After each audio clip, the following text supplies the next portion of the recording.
crystal chandeliers of the Hartwell Grand Ballroom cast fractured light across hundreds of faces I no longer recognized.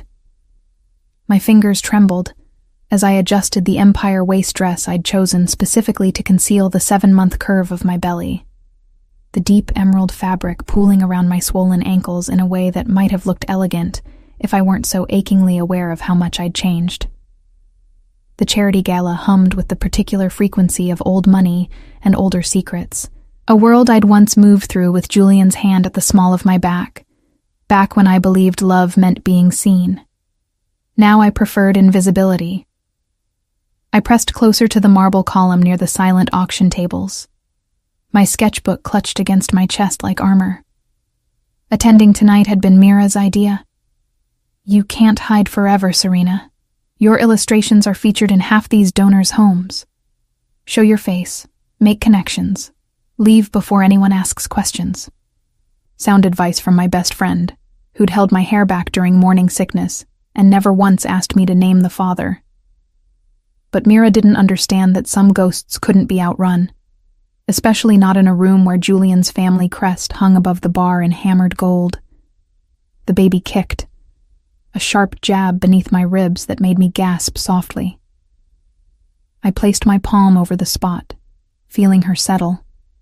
This impossible miracle I'd created with a man whose real name I'd learned only from newspaper headlines weeks after our night together.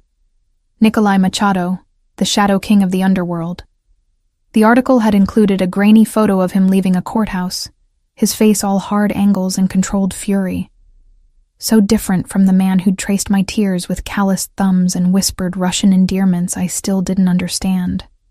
I'd run the morning after, leaving nothing but a sketch I'd drawn of his sleeping profile on hotel stationery. Cowardice, perhaps. Or survival instinct. Serena? Serena Frere? Is that really you? The voice sliced through my carefully constructed piece like a blade through silk. I turned slowly, knowing exactly who I'd find, my body already tensing with the muscle memory of old wounds.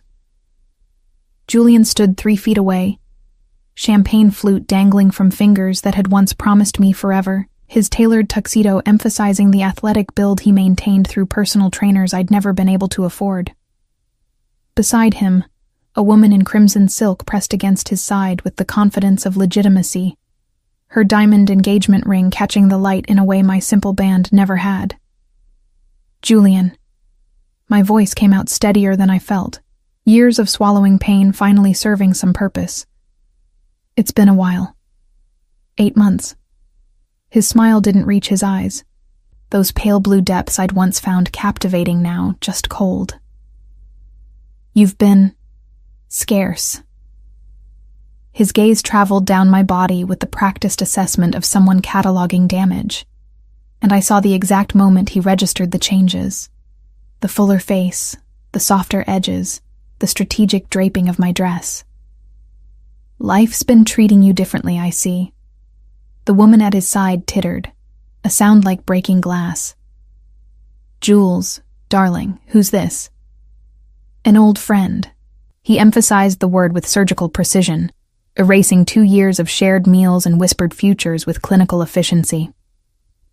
Serena used to be quite the society fixture before she decided to pursue her little art hobby full-time.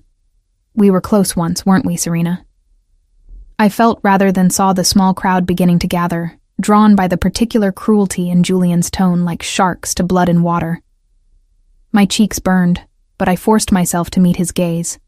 I remember things differently. Of course you do.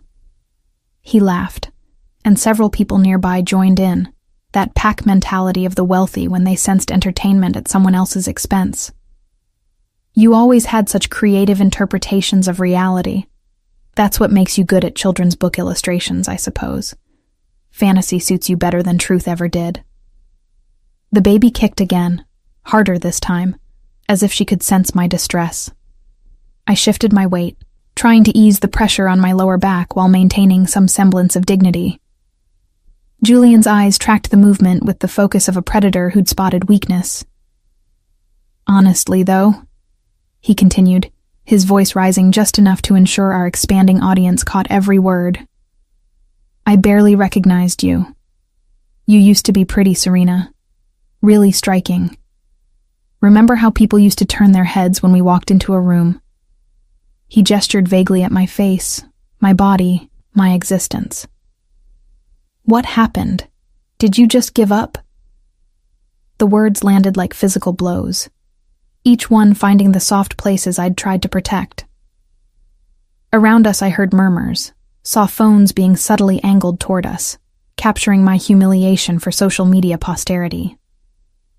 The woman in crimson looked me up and down with undisguised pity, her manicured hand squeezing Julian's arm in a gesture of support that made my stomach turn.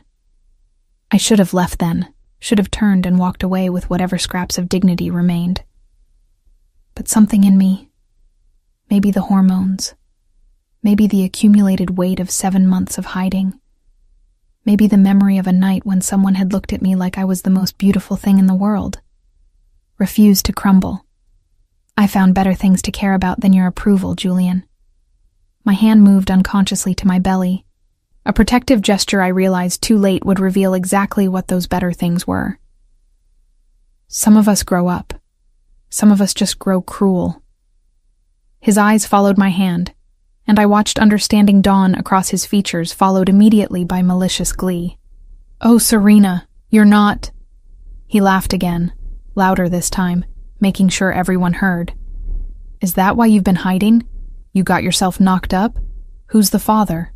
Did he at least stick around? Or were you not worth keeping for him either? The crowd had gone silent now. Dozens of eyes fixed on us with the hungry attention reality television had trained people to crave. I felt tears burning behind my eyes, but refused to let them fall. Refused to give Julian or any of these people the satisfaction of seeing me break. My throat tightened around words I couldn't form, defenses I couldn't build fast enough. That's enough. The voice came from behind me, deep and cold and absolutely familiar. The crowd parted like water, and I didn't need to turn to know who stood there, though my body did anyway, pivoting with the inevitability of a compass finding north. Nikolai Machado materialized from the sea of designer gowns and tuxedos, as if the shadows themselves had birthed him into the light, his presence so commanding that the ballroom seemed to shrink around him. He wore black, because of course he did, the suit tailored to emphasize shoulders broad enough to carry empires or crush them. His dark hair was swept back from a face that cameras never quite captured correctly. They couldn't convey the intensity of his gaze, the way those storm-gray eyes could strip away pretense and see straight through to bone and truth. At 35, he moved with the controlled grace of someone who'd learned early that violence was most effective when it remained potential rather than kinetic. Behind him, I recognized Viriato, his head of security, a mountain of a man whose expression promised consequences. But it was Nikolai who held my attention. Nikolai whose eyes found mine with recognition that sent electricity down my spine. Nikolai whose jaw tightened as his gaze dropped to my belly and stayed there. Mr. Machado.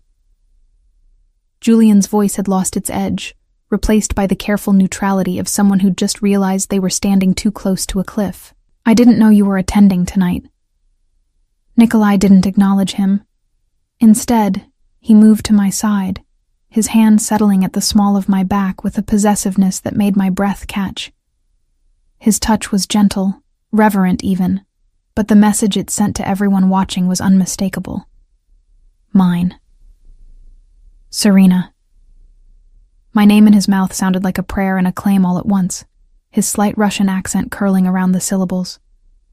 You should have told me you were coming tonight. I would have arranged for proper security.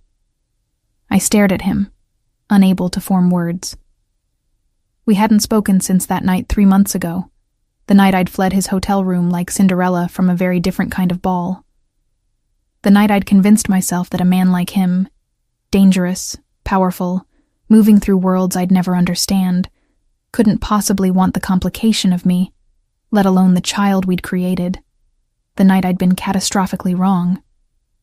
You know each other? Julian's question came out strangled, confusion and dawning horror warring across his face.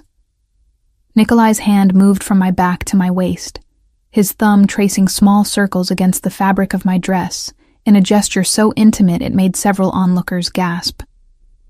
Know each other? His smile was a predator's smile, all teeth and no warmth. Mr. Castro, allow me to clarify the situation.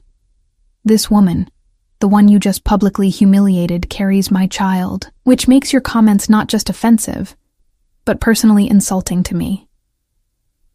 The color drained from Julian's face.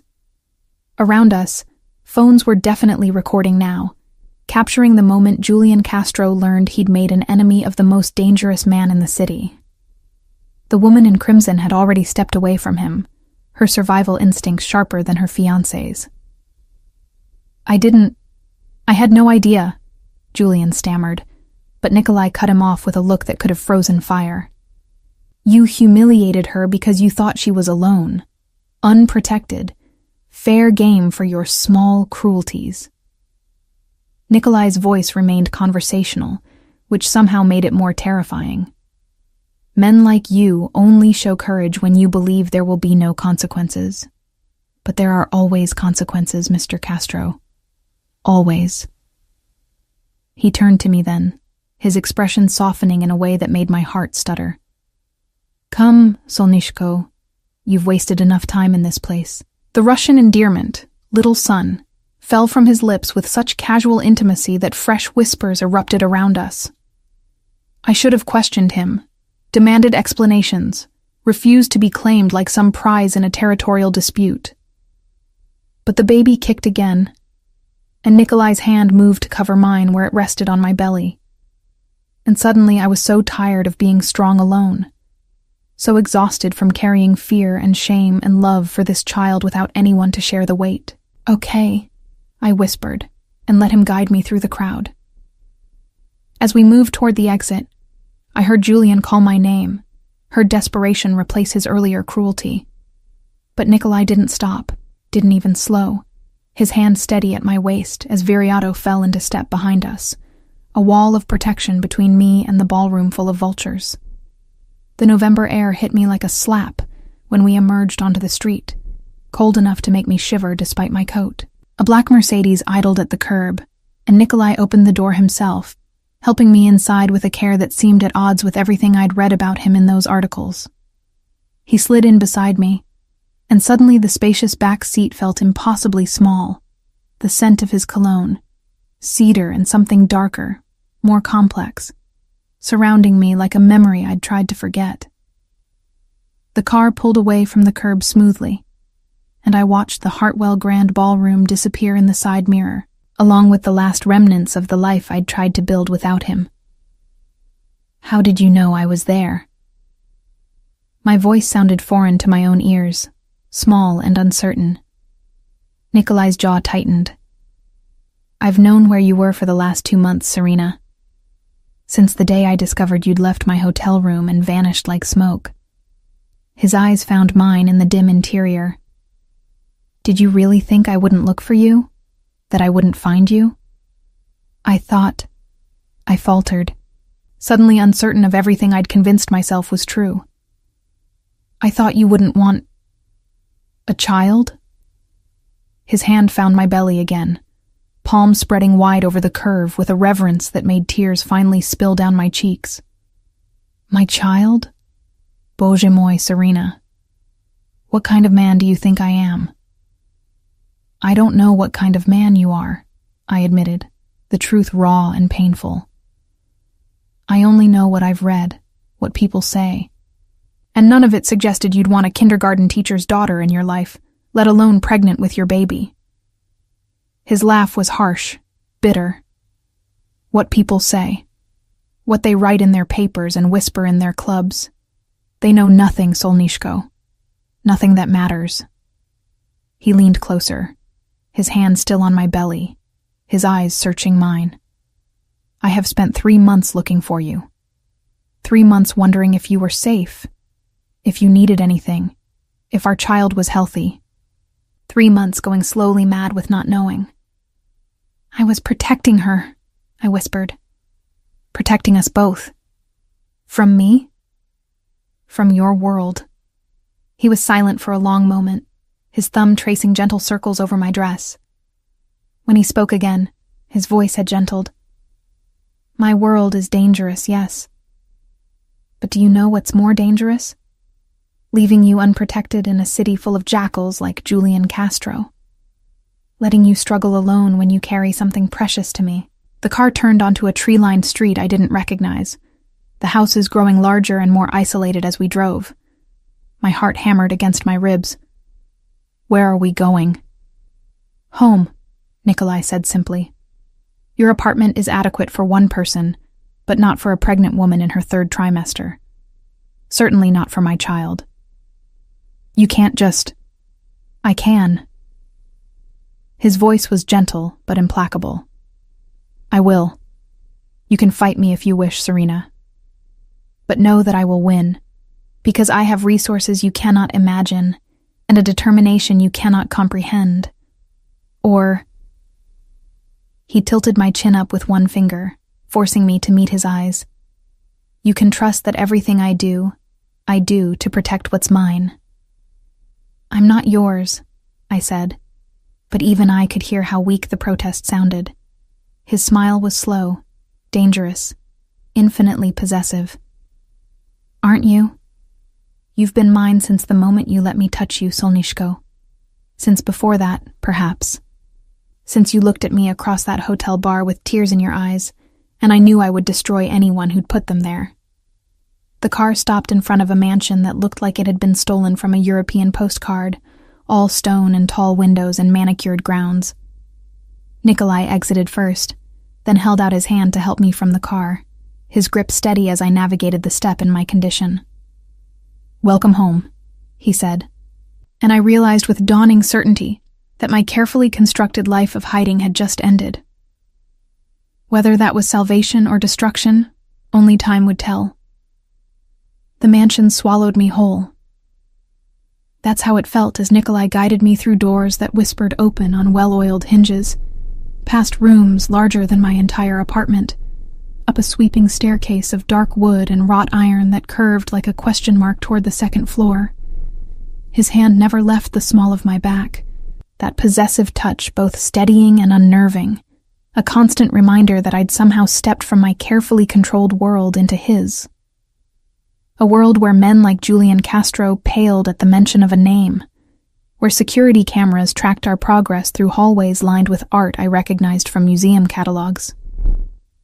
This is too much, I managed as we reached the landing. My breathing labored from the climb. The baby pressed against my ribs in protest, and I paused. One hand braced against the banister. Nikolai stopped immediately, concern flickering across his features. Are you in pain? Should I call Dr. Mora? You have a doctor on call? The question came out sharper than intended, fear making me defensive. I have everything on call, Solnishko. He moved closer, his hand finding my elbow with surprising gentleness. Medical staff, security, whatever you or our daughter might need. But right now I'm asking if you're all right. Our daughter. The casual possessiveness of the words should have angered me, but instead, I felt something dangerous unfurling in my chest.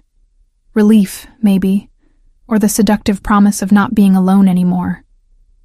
I'd carried this secret for 7 months, borne the weight of fear and joy and terror, without anyone to share it with except Mira, whose love was fierce but whose understanding of what it meant to create life with a man like Nikolai Machado was necessarily limited.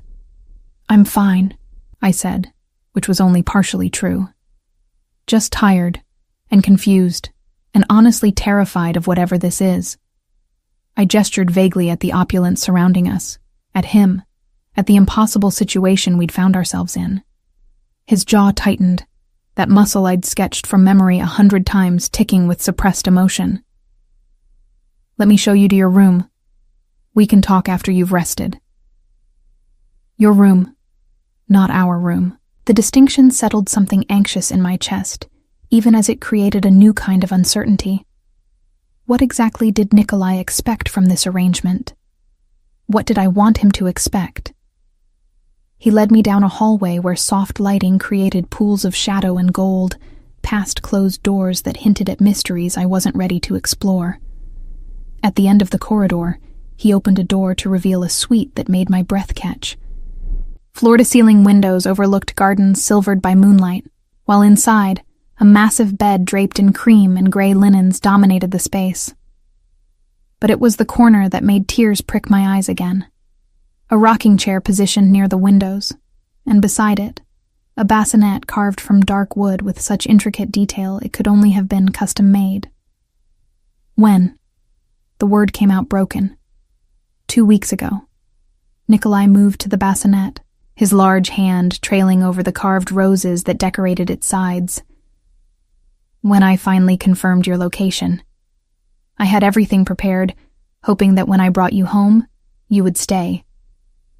You were that certain? His eyes found mine, storm gray and absolutely sure. I was that determined. I moved to the rocking chair, lowering myself into it with the careful maneuvering late pregnancy demanded, my hand automatically going to my belly, where the baby had started a lazy rolling motion that suggested she was settling in for the night. The chair was perfectly balanced, moving with the slightest pressure, and I realized he'd chosen it specifically for comfort, for function, for the reality of what was coming. I need answers, Nikolai. I forced myself to meet his gaze despite the tears now flowing freely down my cheeks. I need to understand what you want from me. From us. He crossed the room, kneeling before the rocking chair so we were eye level, his hands coming to rest on the armrests, caging me in without touching. What I want, he said slowly, as if choosing each word with care, is for you to be safe, for our daughter to be protected, for you both to want for nothing. And in exchange? Something dangerous flashed in his eyes. You think I'm negotiating? Bartering your safety for something you owe me? Aren't you? I challenged, even as my voice shook. Men like you don't give without expecting something in return. Men like me. He laughed, but there was no humor in it. You know nothing about men like me, Serena. If you did, you would understand that what I want cannot be negotiated or bought or traded. What I want is already mine. Has been since the moment you let me kiss away your tears in that hotel bar. I'm not property. No, he interrupted, his voice going soft and deadly. You're far more dangerous than property. You're the woman who saw me, really saw me, when I wasn't wearing my armor. The woman who drew my face while I slept like I was something worth studying instead of something to fear. The woman carrying the only thing in this world that could destroy me completely. His hand moved then, covering mine where it rested on my belly, our fingers intertwining over the curve of our daughter. I want you to stay because you choose to. Because you trust that I will protect you both with everything I have and everything I am. Because you understand that leaving was your choice. But staying, that's a choice I'm asking you to make freely. And if I choose to leave? The muscle in his jaw ticked again. Then I will have Viriato drive you wherever you wish to go. I will ensure you have resources, protection, everything you need. But know this, Solnishko. I will not stop trying to change your mind. I will not give up my right to be our daughter's father. And I will not tolerate anyone, including Julian Castro, treating you with anything less than the respect you deserve. The certainty in his voice should have frightened me. Instead, it settled something raw and aching in my chest. That part of me that had been braced for rejection since the moment I saw the positive pregnancy test. I'd convinced myself that a man like Nikolai wouldn't want the complication. Wouldn't see value in a kindergarten teacher's daughter who drew pictures for children's books and cried at romantic comedies. I'd been protecting myself from imagined rejection, while he'd been searching for me with the single-minded focus that had built his empire. I'm tired, I whispered, which was both truth and deflection. Nikolai stood, his hand trailing along my jaw in a gesture so tender it stole my breath. Sleep. We have time to figure this out. He moved toward the door, then paused. There's a phone on the nightstand. Press 1 for the kitchen if you need food, 2 for Dr. Mora, 3 for me. Viriato is stationed outside your door, and there are cameras throughout the property, but none in this room. Your privacy is yours, Serena. Always. After he left, I sat in the rocking chair for a long time, watching moonlight paint silver patterns on the floor, feeling my daughter move beneath my hands. The bassinet waited in the corner, ready for a life I hadn't planned, but could no longer imagine giving up. Sleep came fitfully, plagued by dreams of Julian's cruel laughter and Nikolai's storm-gray eyes, of ballrooms that transformed into prisons and mansions that felt like sanctuaries. I woke near dawn to find a tray outside my door, fresh fruit, yogurt, whole-grain toast, exactly the kind of breakfast my pregnancy books recommended. A note in bold, masculine handwriting read simply, "Eat. N." The following days settled into a strange rhythm. Nikolai disappeared each morning in tailored suits and an aura of controlled menace, handling whatever business kept a man like him in power. But he returned every evening by 6, joining me for dinner in a formal dining room I'd convinced him to abandon in favor of a smaller breakfast nook that felt less like a museum. We talked, carefully at first, dancing around the dangerous topics: his work, my fears, the night we'd created our daughter. He asked about my illustrations, and I found myself showing him my portfolio on my tablet, watching his face soften as he studied the whimsical characters I created for children's books. He particularly loved a series I'd done about a lonely dragon who learned to make friends, his finger tracing the dragon's expression with surprising gentleness. "You see beauty in unexpected places," he observed one evening, 4 days into my residence in his mansion. We sat in the library, a room lined floor to ceiling with books in multiple languages, while rain drummed against the windows. Even creatures others fear. "Maybe I just understand what it's like to be misunderstood," I said, then immediately regretted the honesty.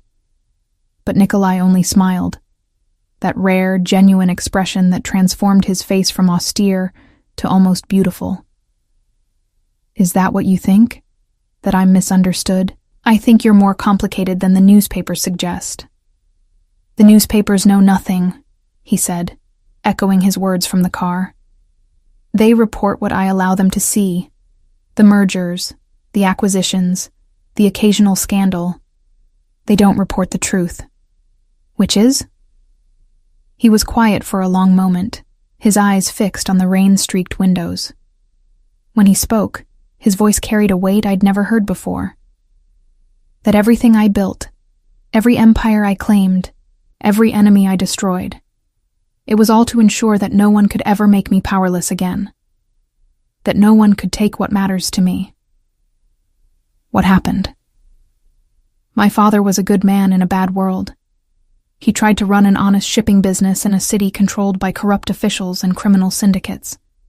They gave him a choice: join them or be destroyed. He refused." Nikolai's hands clenched on the armrests of his chair. "They killed him in front of my mother and me when I was 12. Made it look like a robbery. The police never investigated. The judges never cared. Because men with power had decided my father was expendable." Horror settled in my stomach like ice. "Nikolai, I swore that day I would never be powerless again. Never let anyone I loved be vulnerable to men who think cruelty is their right." His eyes found mine, fierce and burning. "So yes, Serena, I built an empire. I played their game and I won it so completely that now they fear me the way I once feared them. The newspapers call me dangerous. They're right. But everything I've done, every line I've crossed, was to ensure that what happened to my father could never happen to anyone I protect." The revelation hung between us, heavy with implications. I understood then that Nikolai's need to control, to protect, to claim, it all stemmed from that 12-year-old boy who'd watched his father die. It didn't excuse everything, but it explained the intensity, the single-minded focus, the fury in his eyes when Julian had humiliated me. "I'm sorry," I whispered. "Don't be sorry. Be safe. Be here. Let me protect you and our daughter the way I couldn't protect him." Before I could respond, his phone buzzed. He glanced at it, his expression darkening. "I have to take this." He stepped into the hallway, but his voice carried back to me in sharp Russian syllables that needed no translation. Anger, authority, threat. When he returned, the vulnerable man who'd shared his past had vanished, replaced by the controlled predator I'd seen at the gala. "What's wrong?" "Julian Castro has been making inquiries." Nikolai's voice was flat, emotionless, which somehow made it more frightening. "Trying to discover your location, telling people you're in danger, that I've kidnapped you." My blood went cold. Why would he do that? Because men like Castro cannot tolerate losing, even when they've thrown away what they had. Or, his eyes narrowed, because someone is paying him to cause problems. Who? That's what Viriato is discovering. He moved to where I sat, kneeling again so we were eye level. "Serena, I need you to trust me. Whatever happens in the next few days, whatever you hear, know that I am handling it. You and our daughter are safe here. No one can reach you. You're frightening me." "Good." His hand cupped my face, thumb brushing across my cheekbone. "Fear will keep you cautious. Caution will keep you safe."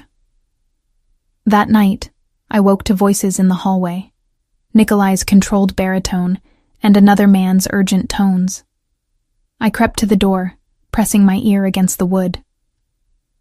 "Found evidence of communication with the Kozlov organization," the unfamiliar voice said. "Castro's been feeding them information, trying to locate the girl. They're offering him money to—" "Enough." Nikolai's voice cut through the report like a blade. "Double the security here. I want eyes on every approach. If anyone gets within 100 yards of this property without authorization, I want to know immediately. And Castro?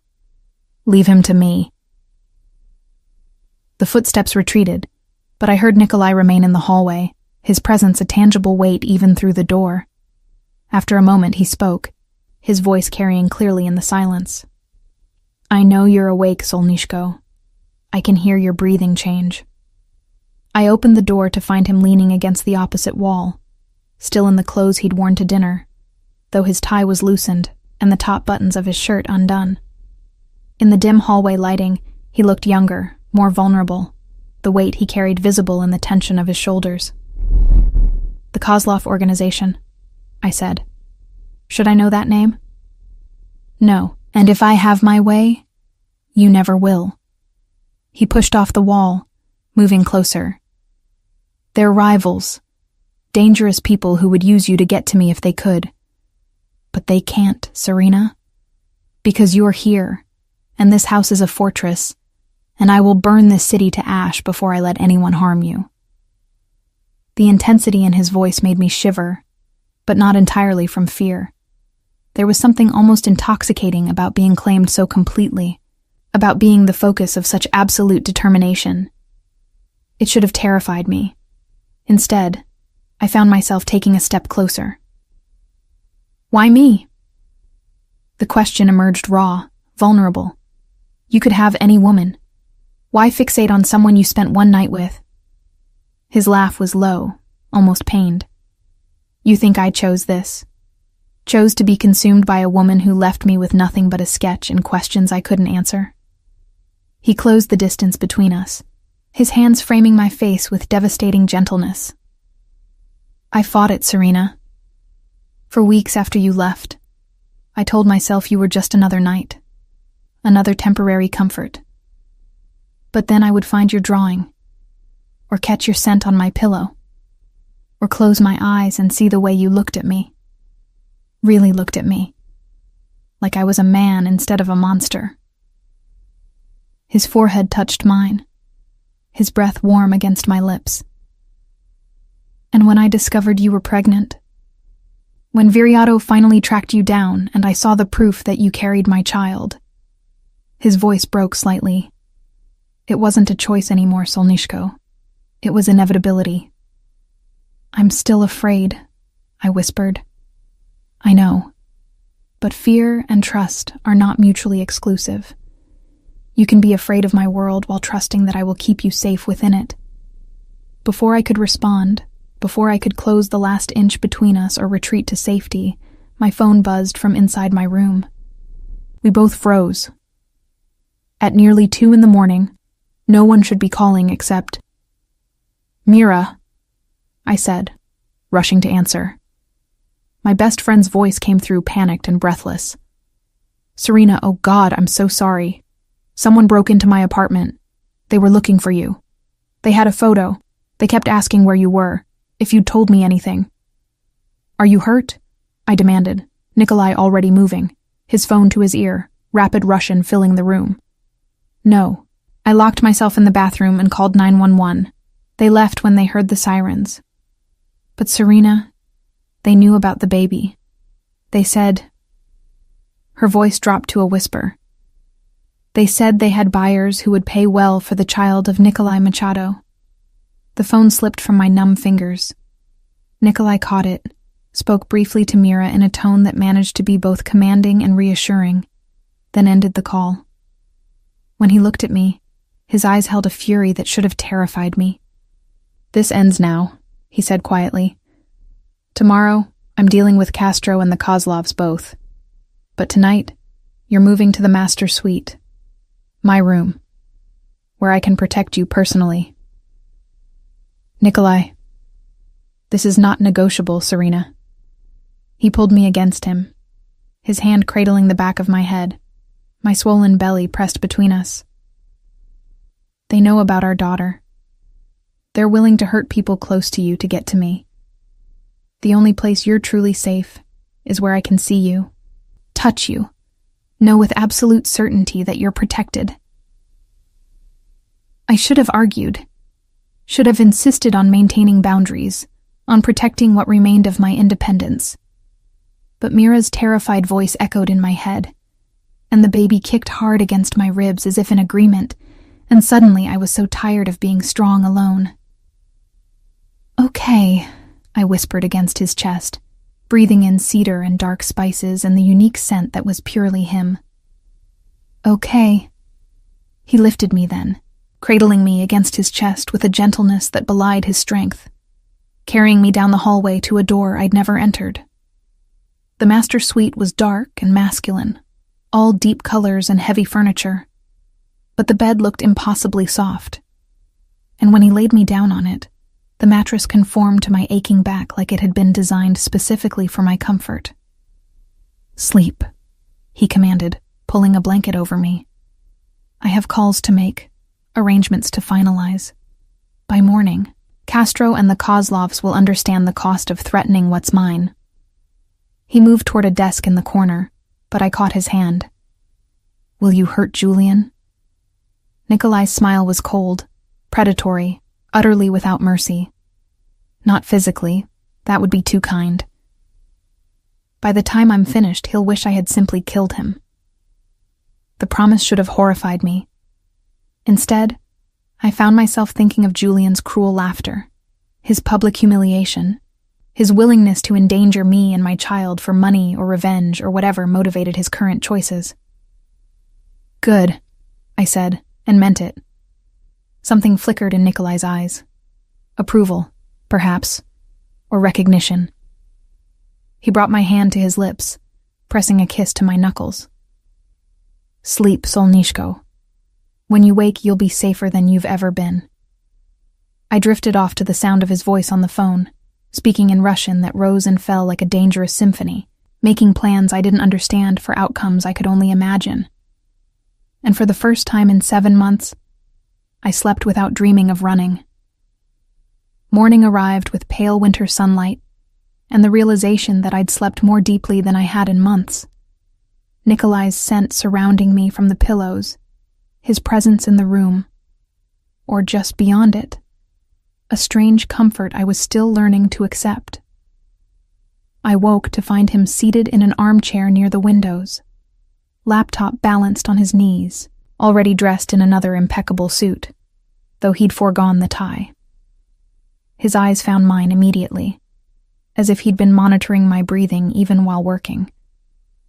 "How did you sleep?" His voice carried the rasp of someone who hadn't rested at all, and I noticed the coffee cup on the table beside him, the shadows beneath his eyes that suggested he'd been awake through the night. "Better than I have in weeks." I struggled to sit up, my belly making the maneuver awkward. "Did you sleep at all?" "I don't sleep well."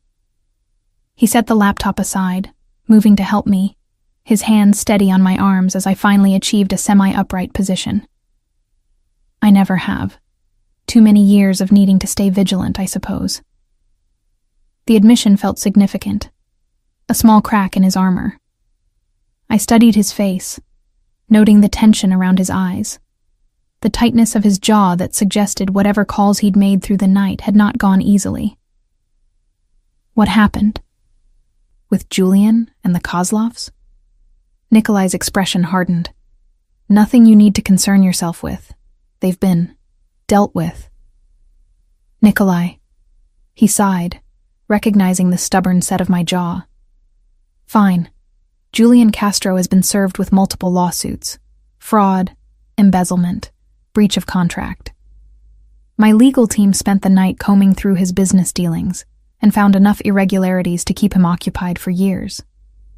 His assets have been frozen, his reputation destroyed. By afternoon, every newspaper in the city will be running stories about his criminal activities. And the Kozlovs?" His smile was cold, shark-like. "Let's just say they received a very clear message about the consequences of threatening my family. They won't be a problem again." I should have asked what that message entailed, what consequences he'd delivered in the dark hours between midnight and dawn. But some part of me, the part that had felt our daughter kick against my ribs while Julian mocked me, the part that had heard Mira's terrified voice on the phone, didn't want to know. Didn't want to examine too closely the relief I felt, knowing that Nikolai had handled it, had protected us with the same ruthless efficiency that made him dangerous. "Thank you," I said instead, the words inadequate for the complexity of what I felt. "You don't thank me for protecting what's mine. Solnishko." He cupped my face, his thumb brushing across my cheekbone. "You simply accept that I will always do so, no matter the cost." Before I could respond, his phone buzzed. He glanced at it, his expression shifting to something almost pleased. "Your friend Mira is here. I had Viriato collect her this morning and ensure her apartment was secured. I thought you might want to see her, confirm she's safe." Emotion clogged my throat. "You brought her here? She was threatened because of her connection to you. That makes her my responsibility to protect." He stood, offering his hand. "Come. She's waiting in the breakfast room." Mira looked smaller than I remembered, curled in a chair by the windows with a cup of coffee clutched between her palms. When she saw me, she launched herself forward, wrapping me in a fierce hug that had to navigate around my belly. "Thank God," she whispered against my shoulder. "When those men broke in, when they started asking questions, Serena, I was so scared." "I know. I'm sorry. I never meant for you to be dragged into this."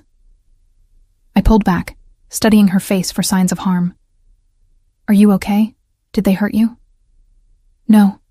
Scared me half to death, but physically I'm fine." Her eyes moved past me to where Nikolai stood in the doorway, and I saw her expression shift. Fear, certainly, but also a grudging respect. Nikolai sent a doctor to check me over anyway, and apparently I'm staying here until it's safe to return home. Not that I'm complaining about the accommodations. This place is insane." "Mira, it's okay." She squeezed my hand. "I mean, it's terrifying and completely surreal, but you look better than I've seen you in months. Less exhausted, less afraid. So maybe this crazy situation is what you need." We spent the morning together while Nikolai disappeared into his study, Mira filling me in on the outside world I'd been isolated from for nearly a week. Apparently, Julian's downfall was spectacular and public. News vans had camped outside his office building. His fiancée had broken off their engagement via a scathing social media post, and his business partners were scrambling to distance themselves.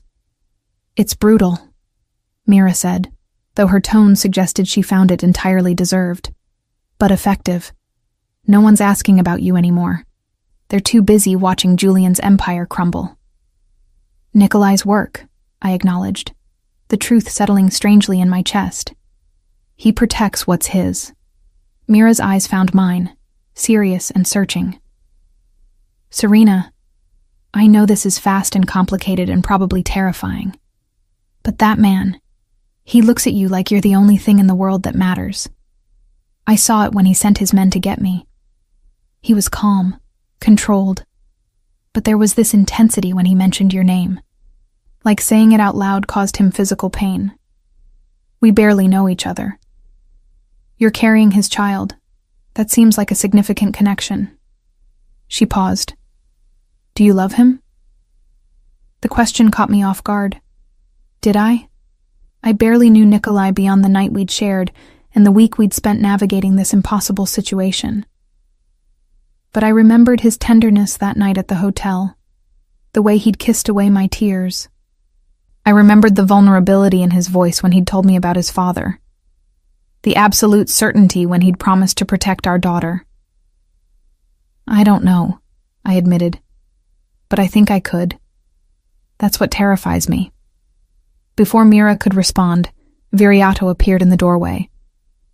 "Ms. Frere, Mr. Machado requests your presence in his study when convenient." Convenient was an interesting word choice, suggesting this was a request rather than a command. I exchanged a glance with Mira, who made shooing motions. "Go. I'll be fine here with more coffee and this view. We can talk later." Nikolai's study was all dark wood and leather, shelves lined with books in Russian and English, a massive desk positioned to face the door so he could see anyone who entered. He stood when I appeared, moving around the desk with that predatory grace I was beginning to recognize as simply how he moved through the world. "Sit, please." He gestured to a comfortable chair near the fireplace, waiting until I'd settled before taking the seat across from me. "I wanted to show you something." He handed me a tablet displaying a legal document dense with text I struggled to parse. "What is this?" "A trust fund in our daughter's name. Irrevocable, substantial enough to ensure she never wants for anything regardless of what happens to me or my businesses." His eyes held mine. "I also had my lawyers draw up documents establishing your legal rights as her mother, ensuring that no one, including me, can make decisions about her welfare without your consent." I stared at him, struggling to process what he was offering. "You're giving me legal power over our daughter, even against you?" "You're her mother. That should mean something beyond biology." He leaned forward, elbows on his knees. "Serena, I know you're afraid I'll try to control you, to use our daughter as leverage to keep you compliant. These documents prevent that. If you choose to leave, you can. You'll have resources, protection, and full custody unless you choose to share it." "Why?" The word came out broken. "Because I want you to stay by choice, not coercion. Because my father died trying to protect my mother, and she never forgave herself for not being able to save him. I won't build our life on the foundation of you feeling trapped."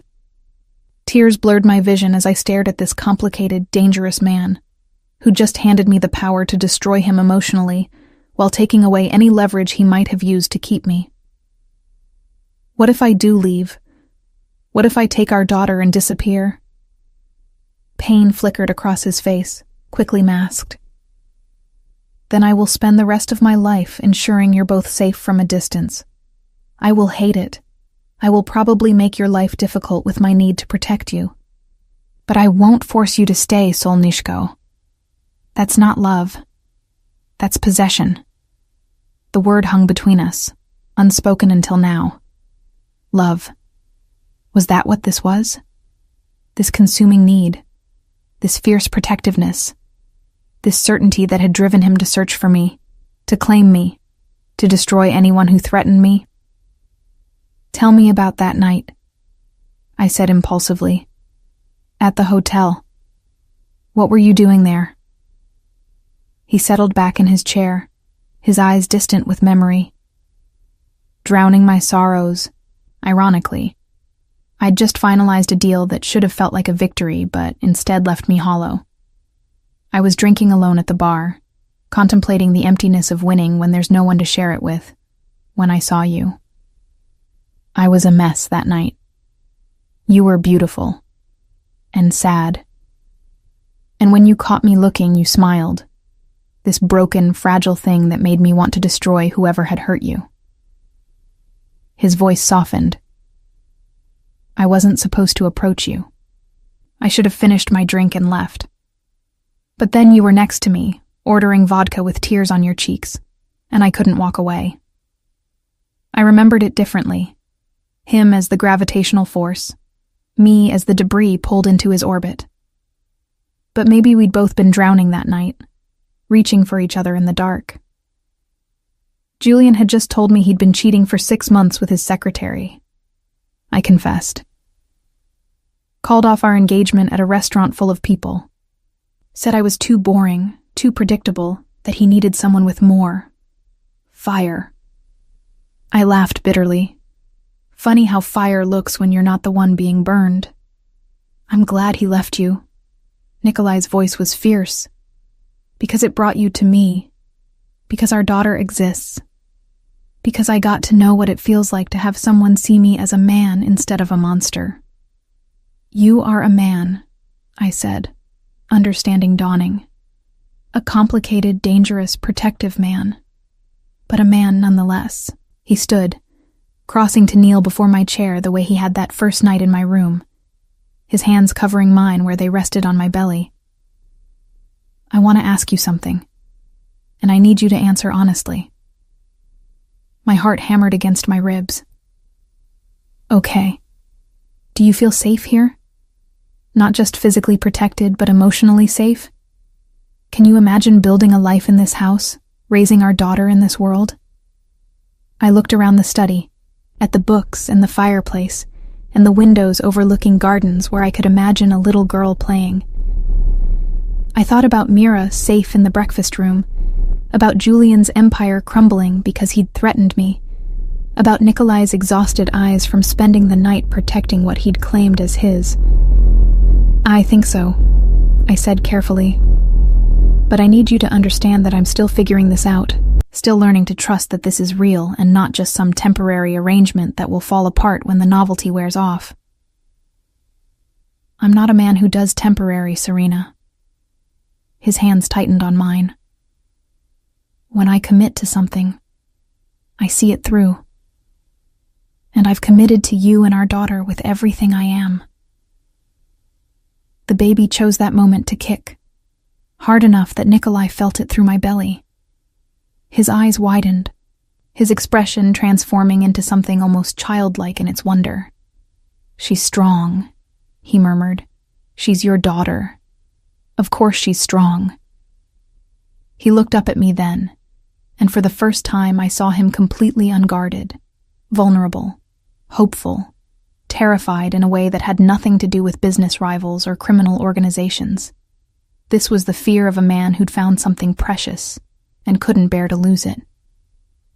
Marry me, he said, the words emerging raw and unplanned. I froze. What? Not now. Not until after she's born. Not until you're sure. But marry me, Serena. Let me give you my name, my protection, my life. Let me wake up every morning knowing you're mine by choice, not just by circumstance. Nikolai, I know it's fast. I know we barely know each other. But I also know that I've never felt this certain about anything in my life. You make me want to be better than what my world demands. You make me imagine a future beyond just surviving. His voice dropped to a whisper. Please. At least tell me you'll think about it. I should have said no. Should have cited all the logical reasons why marrying a man I'd known for a week. A dangerous man, a complicated man, a man whose world I didn't understand, was insane. But looking into his storm-gray eyes, feeling our daughter move between us, remembering the absolute certainty with which he'd protected me, I found myself nodding. "I'll think about it," I whispered. The smile that broke across his face was radiant, transforming him from austere predator to something almost beautiful. He pressed his forehead to my belly, his hands cradling the curve with reverent gentleness. "That's all I ask, Solnishko. Just think about it." 3 weeks passed in a strange domesticity I was still learning to navigate. Dr. Aldina Mura became a regular presence, visiting twice weekly to monitor my progress as I entered the final weeks of pregnancy. She was brisk and efficient, but kind, her dark eyes missing nothing as she checked my blood pressure and measured my belly, offering reassurance when the baby's movements became less frequent or more intense. "Everything is progressing normally," she told me during one visit, her stethoscope cold against my abdomen as she listened to the rapid flutter of my daughter's heartbeat. "But we're getting close. I'd estimate 2 more weeks, maybe 3. Make sure you're ready." Ready. The word felt enormous. Was I ready to become a mother? Ready to bring a life into Nikolai's complicated world? Ready to accept the reality that whatever happened next would bind me to him forever, not through legal documents or marriage proposals, but through the tiny human we'd created together?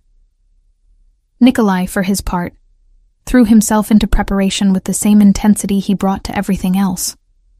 The nursery that had been started weeks ago was completed. A beautiful space in soft sage and cream, with hand-painted murals of forests and stars that took my breath away. He'd hired the artist based on my portfolio, choosing someone whose style complemented mine. And the result was magical. "She should grow up with beauty," he'd said when I'd protested the expense, "with art and light and things that remind her the world can be gentle." We fell into routines. Mornings. I'd wake to find him already dressed but lingering over coffee, waiting to see me before he left for whatever business demanded his attention. Evenings, he'd return by 6, joining me for dinner and then retiring to the library where we'd spend hours talking about his childhood in Russia, about my scattered family, about books and art and the future neither of us could quite articulate yet. Mira had returned to her apartment after a week, though Nikolai had insisted on upgrading her security and having Viriato check on her regularly. She video-called daily, marveling at how my life had transformed, offering advice on motherhood from her extensive experience with her 3 younger siblings. "You're glowing," she'd observed during one call. Like actually glowing. Pregnancy hormones or something else? Or something else, I'd admitted, not quite ready to examine what that something else might be. The something else had a name. Nikolai. I was falling for him, slowly and inevitably, like a tide pulled by the moon. It wasn't the dramatic passion of romance novels, but something quieter, more foundational, built on late-night conversations and the way he'd learned to make my favorite tea, on his gentle hands on my belly, and the Russian lullabies he'd sing to our daughter when he thought I was sleeping. But we'd maintained careful boundaries. He slept in the master suite. I remained in the guest room despite his initial insistence. I moved to his room that first panicked night. We touched often, his hand at my back, mine on his arm, the casual intimacy of 2 people growing comfortable with each other. But we hadn't crossed the line back into the passion that had created our daughter. Until the night, everything changed. I'd woken at 2 a.m. with contractions that weren't quite labor, but weren't Braxton Hicks either. The baby pressing low and insistent against my pelvis. I'd gotten up to pace, trying to ease the discomfort, when a sudden sharp pain made me cry out, grabbing for the wall to steady myself. Nikolai appeared in my doorway within seconds, his hair mussed from sleep, wearing only pajama bottoms that revealed the corded muscle of his torso. "What's wrong?" "I don't know. Just pain." Maybe false labor? But even as I said it, another contraction gripped me, stronger than before, and I felt warmth trickling down my thighs.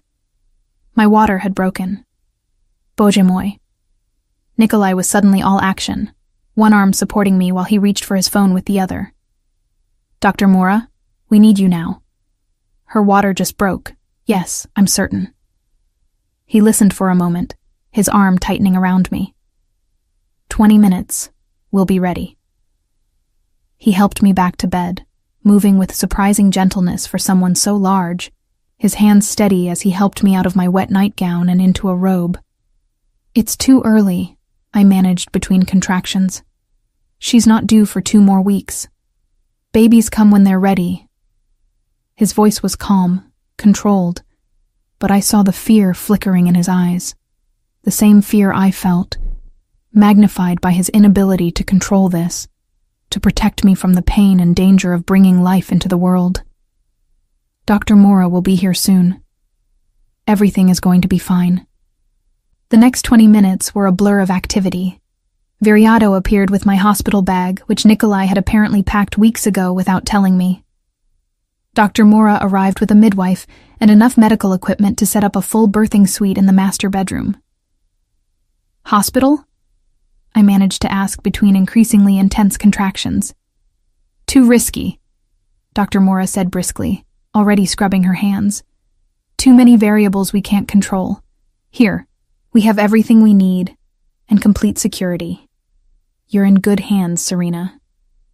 The labor was long and brutal, waves of pain that crested higher and higher until I lost track of time, of everything except Nikolai's hand in mine, and his voice in my ear, alternating between English and Russian, telling me I was strong, I was brave, I could do this. I can't, I sobbed at one point, exhausted beyond anything I'd ever experienced. I can't do this anymore. Yes, you can. He pressed his lips to my forehead, his other hand stroking my sweat-dampened hair.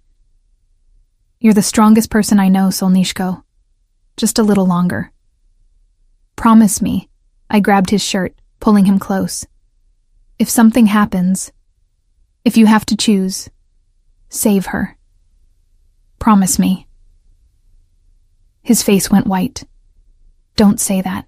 Don't even think it. Promise me, Nikolai. I promise I'll save you both, he said fiercely. I didn't survive everything I've survived to lose either of you now. Do you understand me? You're both coming through this. Dr. Mora's voice cut through our exchange. Serena, I need you to push. Now. The next 30 minutes were the hardest of my life. Push and breathe and push again. Nikolai's hand crushed in mine, his voice constant in my ear. And then, a cry. Sharp and indignant and absolutely perfect. It's a girl, Dr. Mora announced, though we'd known for months. A beautiful, healthy girl.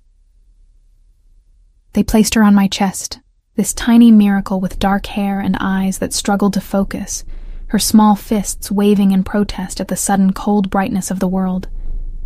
She was perfect. Absolutely. Impossibly perfect. Hello, my love, I whispered, tears streaming down my face. I'm your mama.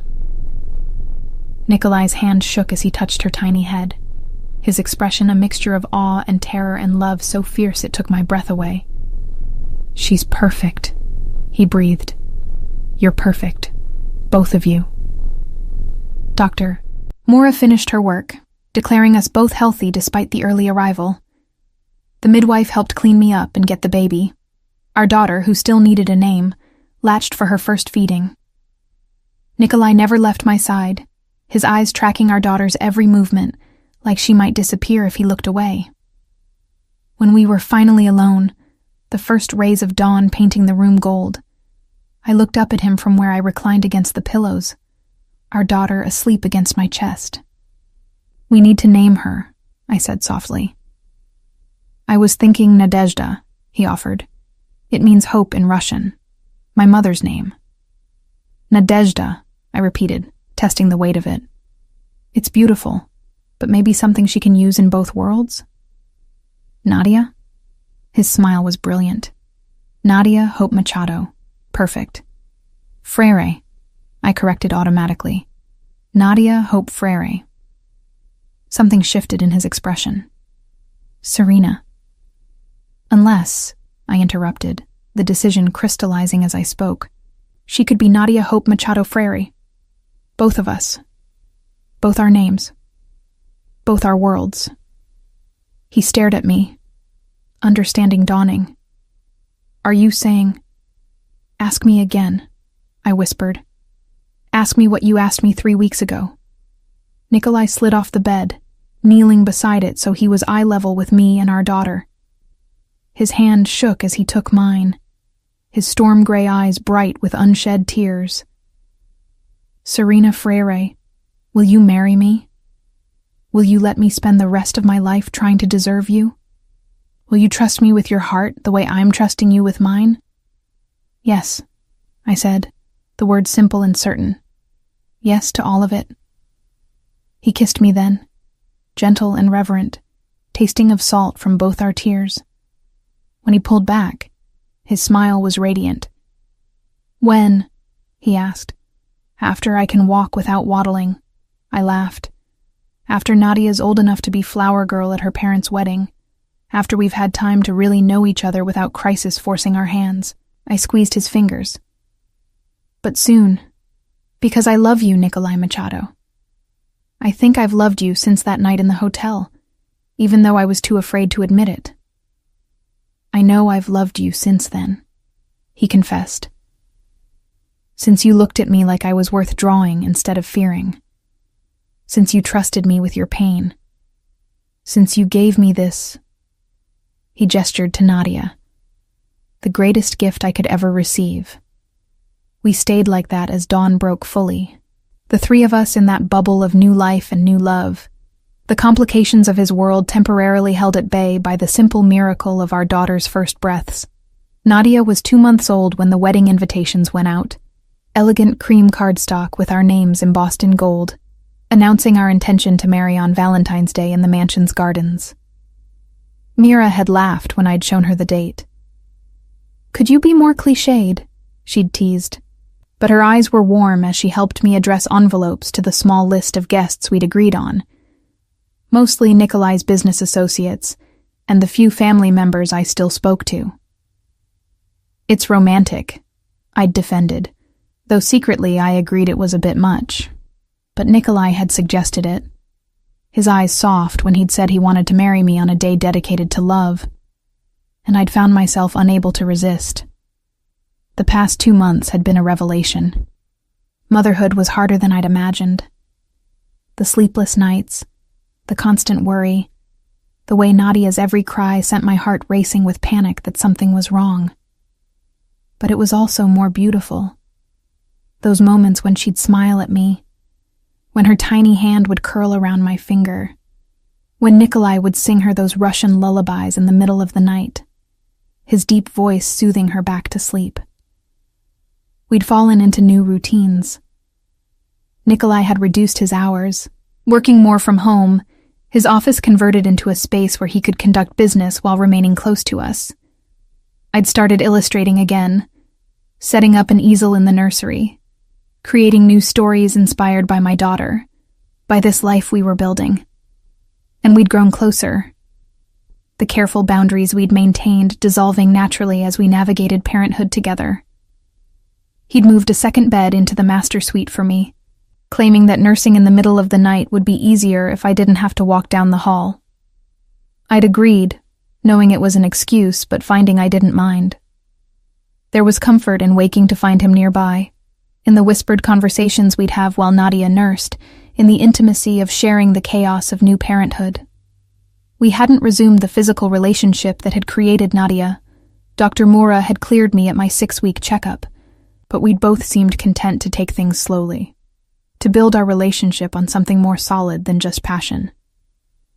But the tension was there, simmering beneath every touch, every lingering glance. Every night we fell asleep in separate beds but woke tangled together.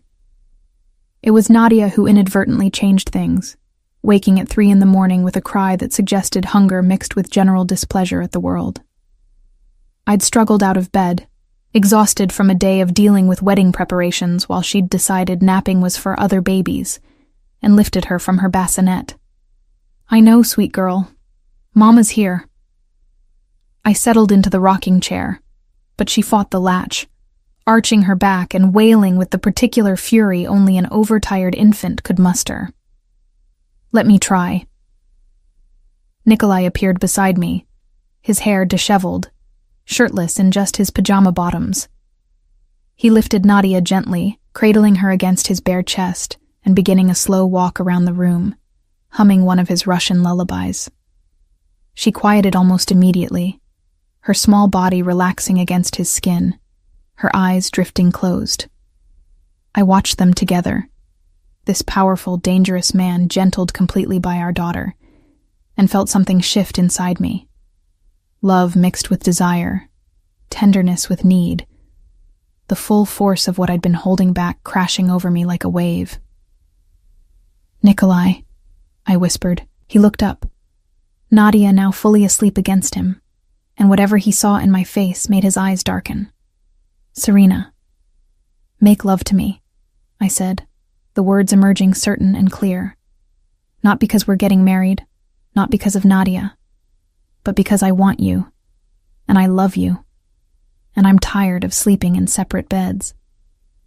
He crossed to Nadia's bassinet, laying her down with infinite care, covering her with the soft blanket my grandmother had crocheted years ago. Then he turned to me, and the hunger in his eyes stole my breath. "Are you certain?" His voice was rough, barely controlled. "Because if we do this, Solnishko, there's no going back. You'll be mine completely." "I'm already yours," I said, rising from the rocking chair and closing the distance between us. "I have been since that night at the hotel. I was just too afraid to admit it." He kissed me then, deep and consuming, his hands framing my face like I was something precious and fragile and infinitely worth protecting.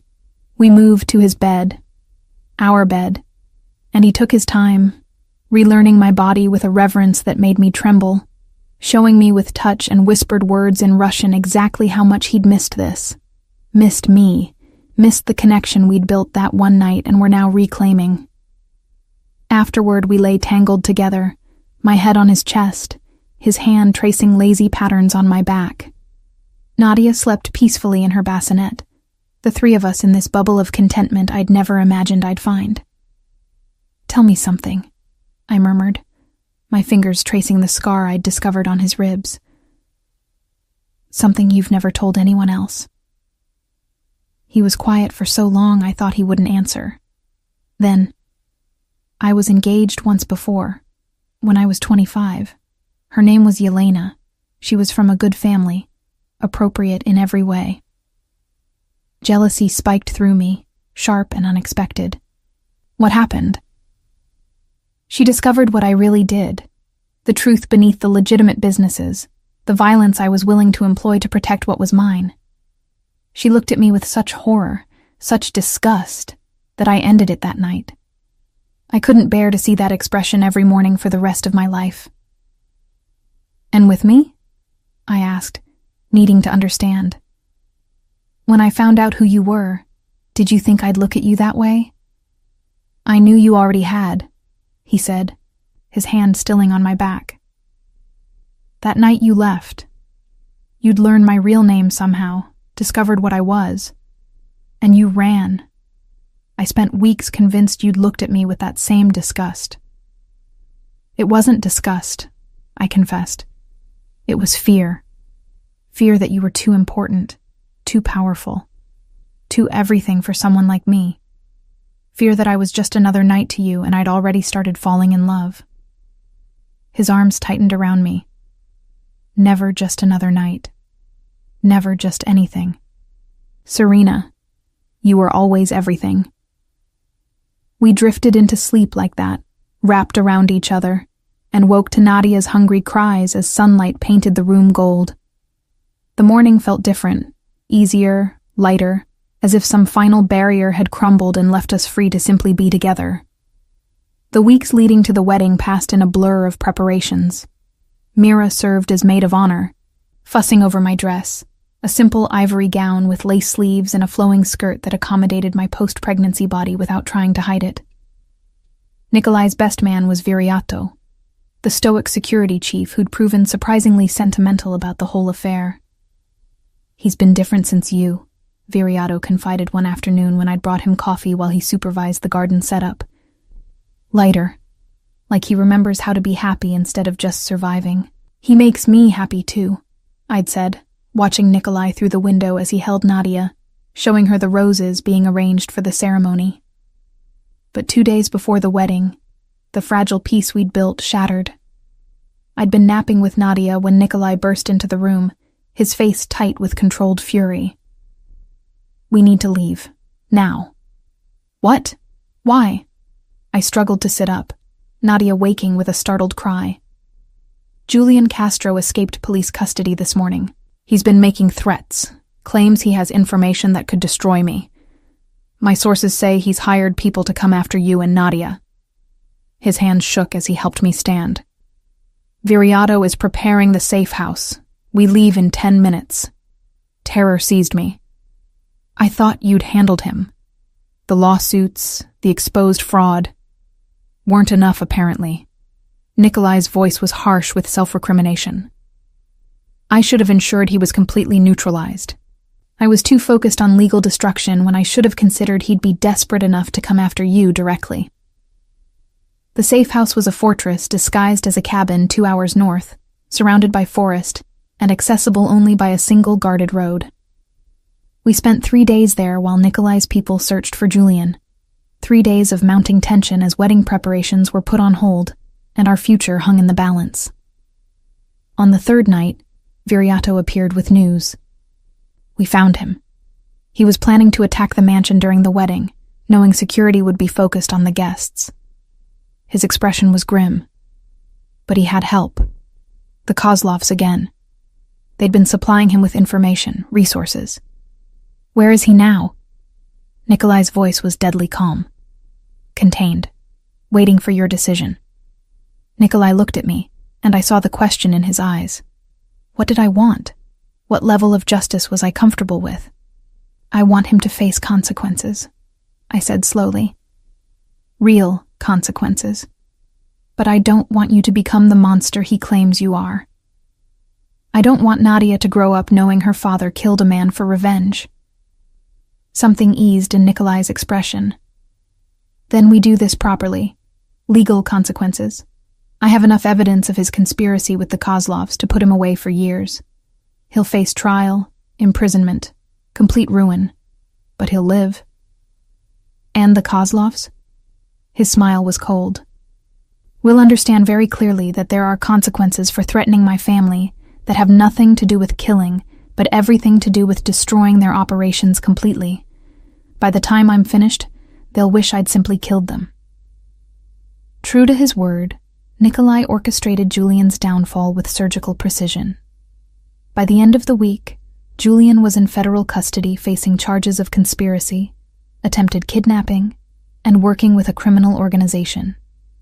The evidence was overwhelming. Recordings, financial transfers, detailed plans to abduct me and Nadia during the wedding chaos. The news coverage was brutal. Every channel ran stories about Julian Castro's fall from respected businessman to desperate criminal. His family disowned him. His former fiancée gave tearful interviews about the man she'd never truly known. And I felt nothing. Not satisfaction or pity, or even relief. Just a quiet certainty that this chapter was finally, irrevocably closed. On Valentine's Day, with the gardens transformed into a winter wonderland of white roses and fairy lights, I married Nikolai Machado in front of 40 guests, with Mira crying happy tears, and Viriato looking suspiciously emotional, and Nadia sleeping peacefully in her grandmother's arms, Nikolai's mother, who'd flown in from Russia and taken one look at me before pulling me into a fierce hug and declaring in broken English that I'd made her son happier than she'd ever seen him. As I walked down the aisle on my own, no one to give me away, because I was choosing this myself, claiming this life and this man, and this future. I caught Nikolai's eyes and saw everything he felt reflected back at me. Love, yes, but also relief. Gratitude, wonder that we'd both survived everything that had tried to destroy us and found each other anyway. "You're beautiful," he whispered when I reached him, his hands taking mine, his eyes bright with unshed tears. "You're mine," I whispered back, and watched joy transform his face. The ceremony was simple, our vows traditional. But when the officiant pronounced us married and Nikolai kissed me, there was nothing simple about it. Only the promise of everything we'd build together. Everything we'd already survived. Everything we'd protect with the fierce love that had brought us through darkness into light. 5 years later, I stood in the same gardens where we'd married, watching Nadia chase butterflies through the rose bushes, her dark hair streaming behind her, her laughter the most beautiful sound in the world. She wore a purple dress she'd insisted on, like the princesses in Mama's books, and had dirt on her knees from investigating interesting rocks, because our daughter had inherited both my artistic eye and Nikolai's determination to understand how everything worked. "She's going to need a bath before dinner," Mira observed from her seat beside me, her own daughter, 1-year-old Carmo, sleeping against her shoulder. "And possibly a complete wardrobe change." "Probably," I agreed, smiling. "But she's happy. That's what matters." My life had transformed so completely in those 5 years that sometimes I had to pause and marvel at it. My illustrations had been published in a series of children's books that had become bestsellers, my whimsical style finding an audience hungry for stories about brave little girls and the dragons who became their friends. Nikolai had encouraged every step, converting one of the mansion's rooms into a proper studio, hiring a publicist to manage my growing fame while maintaining our privacy. He'd also gradually legitimized more of his operations, using his power and resources to build legal empires that didn't require the violence of his past. He still had enemies. Men like him always did. But he'd learned to navigate his world with strategy rather than force, becoming someone the city's elite courted rather than feared. Though they still feared him, just enough to respect boundaries. Nadia knew her father was important, that he had responsibilities beyond our family, but she also knew him as the man who read her stories at bedtime, who taught her Russian nursery rhymes, who let her paint his nails when she wanted to practice being a beauty expert. She was loved, protected, cherished, everything Nikolai and I had promised each other that first terrifying night. And Julian? He'd been sentenced to 15 years in federal prison for his conspiracy charges, his appeals exhausted, his name a cautionary tale about what happened when desperation drove people to ally with dangerous forces. I'd seen one article about him recently, noting how different he looked. Older, diminished, the arrogance that had defined him eroded by years of consequences. I'd felt nothing. He was a closed chapter, relevant only as the man whose cruelty had pushed me toward the hotel bar where I'd met Nikolai. "Mrs. Machado Freire?" Viriato appeared at my elbow, still serving as head of security, but now with a wife and twin boys of his own. "There's someone at the gate asking for you. Says she's a journalist from Metropolitan Life magazine." I exchanged a glance with Mira. I'd been avoiding most press, keeping my public persona focused on my work rather than my personal life. But Metropolitan Life was prestigious, known for substantive profiles rather than gossip. "What does she want?" "An interview about your newest book series and your philanthropic work." The philanthropic work was Nikolai's idea, a foundation we'd started together supporting arts education in underserved communities, combining my passion for creativity with his resources. It had grown beyond anything we'd imagined, now operating programs in 12 states. Let her in, I decided. But the interview happens in my studio. Nikolai and Nadia stay private. The journalist was younger than I expected, maybe 30. With sharp eyes and a recorder she asked permission to use. We settled in my studio, surrounded by my artwork, and she began with standard questions. My process, my inspiration, what I hoped readers took from my stories. Then she shifted. Your husband is Nikolai Machado. The Nikolai Machado.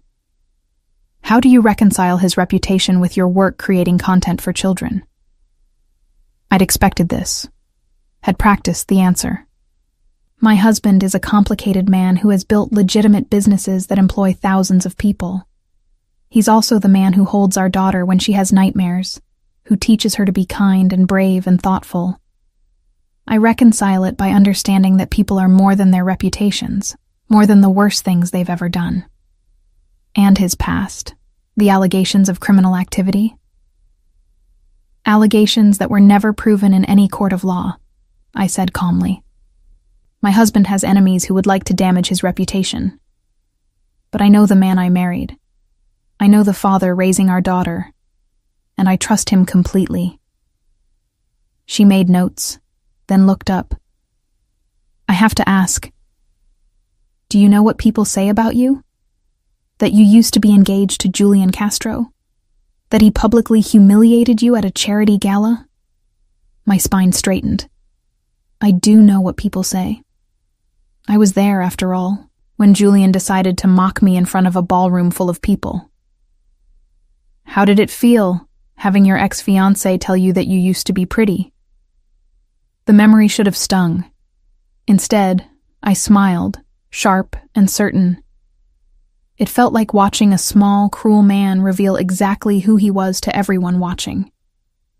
And then watching my future husband, the man Julian thought was just another guest, claim me as his own and destroy Julian's entire world within days, so it felt like the beginning of my real life, I suppose. The life where I'm loved, valued, protected by someone who sees me as I actually am, instead of some lesser version of what he wanted. The journalist's eyes widened. That's quite a statement. It's the truth. Julian tried to make me feel small because he'd lost his power over me. He didn't know I was carrying Nikolai's child, didn't know I'd already found something infinitely better than what he'd offered. And now? I gestured to the framed photo on my desk. Nikolai and Nadia and me at last year's Christmas, all of us laughing at something Nadia had said. Now Julian is in prison, and I'm building a life with a man who would burn the world to keep me safe. So who really won that exchange? Do you ever regret how public that humiliation was? Not even slightly, I said. Because it led me here. To my daughter, my husband, my work.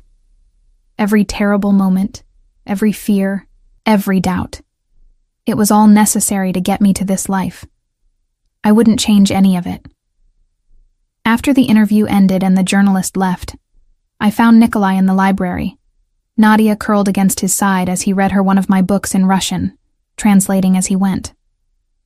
They looked up when I entered, identical gray eyes. Nadia had inherited his eyes, my stubborn chin, tracking my movement across the room.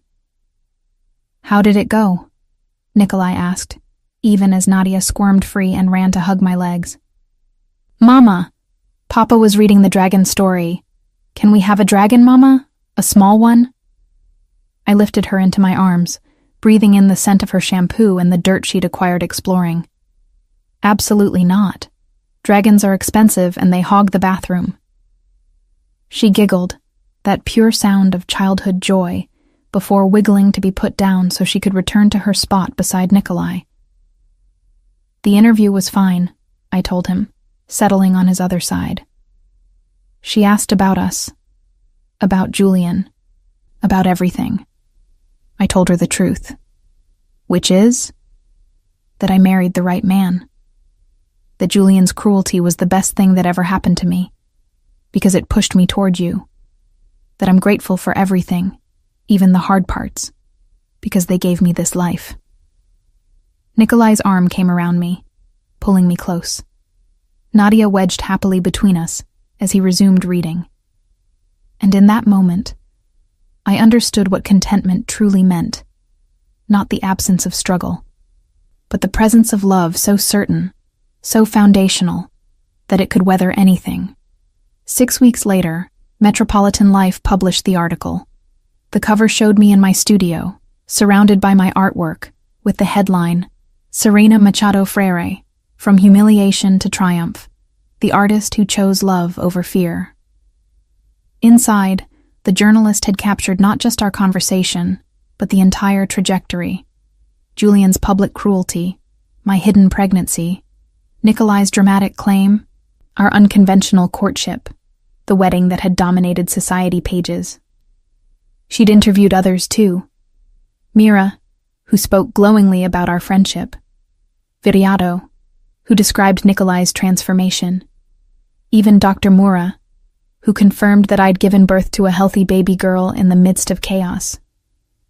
But it was the final paragraph that went viral, shared across social media by thousands. When I asked Serena about Julian Castro's infamous words, "You used to be pretty," she laughed. "He was right," she told me. "I used to be pretty. Insecure, diminished, trying to make myself smaller to fit someone else's expectations of who I should be. Now I'm so much more. I'm a mother, a wife, an artist, a woman who knows her worth. Pretty feels like such a small, inadequate word for what I've become. And Julian? He'll spend the next decade in prison, thinking about the woman he mocked who became untouchable, while I'm here living the life he'll never understand, one built on real love instead of manipulation and fear. So yes, I used to be pretty. Now I'm magnificent." The article included photos, carefully selected ones that showed my artwork, my studio, a distant shot of me with Nadia in the gardens. But the one that everyone shared was the candid the photographer had caught without my realizing. Nikolai arriving home from work, sweeping me into his arms while Nadia laughed between us. All three of us captured in a moment of such obvious love and joy that it became iconic. Within days, my book sales tripled. Interview requests poured in. But more importantly, messages arrived from women who'd experienced similar humiliations, who'd been made to feel less than, who'd been told they used to be something and needed to hear that they could become so much more. Julian would have seen the article, I realized. Would have read my words from his prison cell. Would have understood too late that the woman he'd mocked had become legendary, while he'd become cautionary. And I hoped it hurt. I hoped he stayed up at night, replaying that moment in the ballroom when he'd thought he was powerful, and I was powerless. I hoped he understood, finally, that true power had nothing to do with public humiliation, and everything to do with building a life so magnificent that your critics became irrelevant. 5 years after Julian told me I used to be pretty, I stood in my gardens with my husband and daughter, surrounded by the life we'd built from ashes and determination, and I was beautiful. Not in the way Julian had meant, not in some shallow aesthetic sense, but in the way that mattered. Beautiful in my choices, beautiful in my courage, beautiful in the love I'd claimed despite every reason to run, beautiful in the family I'd created with a man the world called dangerous, but I knew as simply mine. And that, I thought as Nikolai kissed me while Nadia made disgusted 5-year-old sounds and the cameras captured it all for posterity, was the best revenge of all, not destroying my enemy, but becoming so genuinely happy that his opinion ceased to matter entirely. I used to be pretty. Now I was unstoppable. And that was infinitely better. The magazine interview had been published for 3 weeks when the first letter arrived. I found it on my desk in the studio, nestled between sketches for my newest book series, a collection about a girl who discovered she was braver than anyone believed. The envelope was plain cream paper, the handwriting careful and precise, addressed simply to Serena Machado Freire, care of Metropolitan Life magazine. Inside, a single page filled with neat cursive. Dear Mrs. Machado Freire, I read your interview last week and cried for an hour. Not sad tears, relief tears. 5 years ago, my husband told me I'd let myself go after our twins were born. He left me for a younger woman, took most of our savings, and made sure everyone in our small town knew he thought I was no longer worth loving. I believed him. I let his words define me for so long that I forgot I was more than his opinion. Your words, "I used to be pretty, now I'm magnificent," gave me permission to see myself differently. I went back to school. I'm finishing my nursing degree next month. My twins are proud of their mom. And last week, I saw my ex-husband at the grocery store. He tried to talk to me, to explain, to apologize. And I realized I didn't care anymore. His opinion had become irrelevant because I'd built a life so full that there was no room for his diminishment. Thank you for sharing your story. Thank you for being brave enough to claim your worth publicly. You gave a voice to so many of us who needed to hear that we could become more than what we used to be. With gratitude, Rebecca M. I sat at my desk for a long time, tears streaming down my face. Rebecca's letter clutched in my hands. This was why I'd agreed to the interview despite my discomfort with publicity. This was why I'd shared the painful parts alongside the triumphant ones. By the end of the week, I'd received 43 more letters. By the end of the month, hundreds. Women who'd been told they weren't enough, who'd been diminished and dismissed and made to feel small. Women who'd found the courage to rebuild. Women who wanted to share their own transformations. "You've started something," Mira observed one afternoon, watching me sort through the latest batch of mail while Nadia practiced her letters at the art table, her tongue poking out in concentration as she carefully drew the letter N. "A movement, maybe." "It's just letters," I protested, though my heart swelled with each story I read. "It's validation. It's community. It's women realizing they're not alone." Mira picked up one of the letters, scanning it quickly. "This one's from a woman in Oregon who left an abusive marriage after reading your interview. This one's from a teenager whose boyfriend told her she was getting fat. They're all looking for permission to value themselves." I looked down at the letter in my hands. From a woman in her 60s who'd been told by her own children that she was embarrassing for wanting to date again after her husband's death. She'd met someone wonderful, someone who made her feel beautiful and cherished, and my words had given her the courage to stop apologizing for her happiness. "Maybe we could do something with these," I said slowly, an idea forming. "Not publish them without permission, but create a space for these stories. A project that shows women they're not alone in being told they're not enough, and that there's power in redefining yourself on your own terms." Mira's eyes lit up. "Like a book? A collection of stories? Or a foundation? Something that provides resources, support, scholarships for women rebuilding their lives after being diminished by people who should have loved them better." I thought of Nikolai's existing charitable foundation, the work we'd already started together. We could expand what we're already doing, make it specifically about empowering women who've been told they're not enough. That evening, I brought the idea to Nikolai over dinner, a casual affair in the breakfast nook we'd claimed as our family space, with Nadia's artwork covering the walls, and her latest creation, a painting of what she insisted was a dragon but looked more like a purple blob, drying on the counter. "A foundation for women who've been diminished," he repeated, his fingers steepled beneath his chin in the gesture I'd learned meant he was thinking strategically. "Focused on what specifically? Education? Job training? Legal support?" "All of it," I said, warming to the idea as I articulated it. "Scholarships for women returning to school, job training and placement services, legal assistance for those escaping difficult situations, counseling and support groups, childcare assistance. Whatever barriers exist that keep women trapped in situations where they're told they're not enough, we help remove those barriers." Nikolai was quiet for a moment, his storm-gray eyes studying me with an intensity that still made my breath catch after 5 years of marriage. Then he smiled, that rare, genuine expression that transformed his entire face. "I'll have Mauro draw up the paperwork. We'll seed it with initial funding from our existing foundation. Establish a board of directors, create a proper infrastructure. He reached across the table, taking my hand. And we'll name it after you, the Serena Initiative.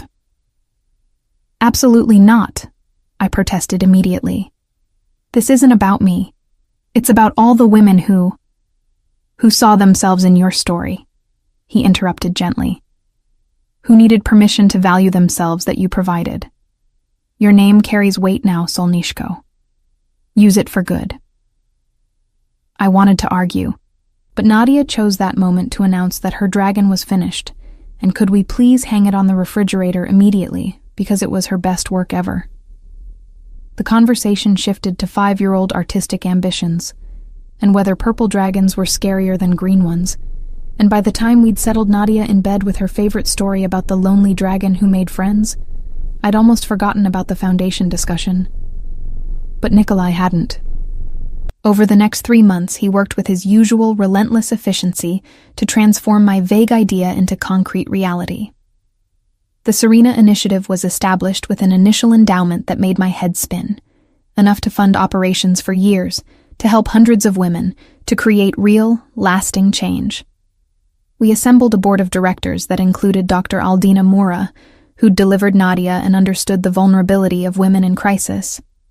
Mira, whose fierce advocacy and organizational skills made her invaluable. And 3 other women, whose own stories of rebuilding after devastation gave them unique insight into what was needed. The initiative launched quietly at first. A website, some targeted outreach to domestic violence shelters and community organizations, scholarships offered through local colleges. But word spread quickly, amplified by the women who'd written to me, by journalists who'd followed up on the Metropolitan Life article, by the organic network of people who believed that women deserved better than to be diminished. 6 months after the launch, we'd helped 63 women. A year later, that number had grown to over 200. Women who'd returned to school, who'd left abusive situations, who'd started businesses or pursued dreams they'd been told were foolish or impossible. And the letters kept coming. Hundreds, then thousands, sharing stories of transformation and gratitude and hope. It was one of those letters that changed everything again. I was in my studio on a Tuesday afternoon, Nadia at a playdate with a friend from kindergarten, when I opened an envelope postmarked from a federal prison in Pennsylvania. My first instinct was to throw it away. We got occasional hate mail, people who thought the foundation was feminist nonsense or who had their own axes to grind. But something made me read it. Dear Serena, you don't know me, but I know you. Or I thought I did. My name is Claire Reynolds, and 5 years ago I was engaged to Julian Castro. You might remember me. I was the woman in the red dress at the Hartwell Grand Ballroom, the one standing beside Julian when he humiliated you. I've thought about that night often during the past 5 years. About how I laughed when he mocked you. About how I stood there in my designer gown and expensive jewelry and felt superior because I was the one on his arm, not you. About how I saw you as competition defeated rather than as a woman being publicly degraded. I'm writing from a women's correctional facility where I'm serving 3 years for fraud and embezzlement, crimes I committed alongside Julian before his arrest. I was more than his fiancé. I was his accomplice, helping him steal from investors, falsify documents, destroy the lives of people who'd trusted him. I told myself I was in love, that his ambition was attractive, that the ends justified the means. But really, I was just another woman who'd been told she wasn't enough on her own, that her worth came from being chosen by a powerful man, that she should compromise her values to maintain that position. I read about your foundation in a magazine someone left in the common room. I read the Metropolitan Life interview 3 times. And I realized that you and I aren't so different. Both women who Julian tried to diminish, who he used for his own purposes. The difference is that you found someone who saw your worth and helped you see it yourself, while I attached myself to someone who encouraged my worst instincts. I don't expect forgiveness. I don't even expect a response. But I wanted you to know that your work matters. That even here, in this place, There are women who need to hear that they can become more than they were, that mistakes don't define us forever. I'm taking college courses through a prison program. I'm learning to code, to build websites. When I get out, I want to help other women avoid the mistakes I made. I want to be someone my younger self could have looked up to instead of someone I'm ashamed to have been. Thank you for showing me what that could look like. Sincerely, Claire Reynolds. I read the letter 3 times, emotions churning through me. Anger at her complicity in my humiliation. Sympathy for the woman she'd become. Recognition of the courage it took to write this. Finally, I showed it to Nikolai that evening after Nadia was asleep. He read it in silence, his expression unreadable. When he finished, he set it down carefully and looked at me. "What do you want to do?" "I don't know," I admitted. "Part of me wants to ignore it. She helped Julian try to destroy you, tried to hurt us. But part of me sees yourself in her," he finished quietly. "Sees a woman who made mistakes because she was looking for value in the wrong places." I nodded, tears stinging my eyes. Is that naive? Stupid? She was complicit in everything Julian did. She was, and she's serving her sentence for those choices. Nikolai pulled me against his chest, his arms wrapping around me.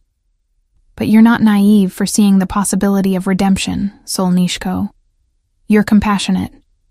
It's one of the things I love most about you. Your ability to see people as more than their worst moments. You think I should respond?